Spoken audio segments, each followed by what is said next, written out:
ভিডিওটিতে 30,000 লাইক পূরণ হলেই next video sambar boyfriend upload করা হবে। শুনো, একবার আমার এক মামার ছেলে রাতে ঘুমাচ্ছিল না, তাই মামি ঘুম বানানোর জন্য ওরে নিশিভূত আসবে বলে ভয় দেখাচ্ছিল।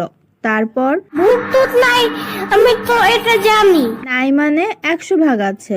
তুমি দেখছো কখনো? দেখছি। আমি ছোট থাকতে একবার একটা ভূত দেখছিলাম। ঢং বাদ দাও। আরে ইয়ামিন, সত্যি। ঘোড়ার ডিম আমি কি করতে বাবু নাকি? হ্যাঁ, আরে শুনো না আমার কথা। আরে ধুর, চুপ থাকো তো, ঘুমাইতে যাও তো এখন।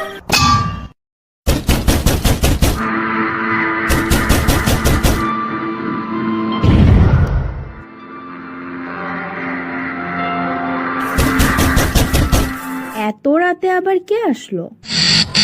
আরে ইন্সপেক্টর সাহেব, আপনি?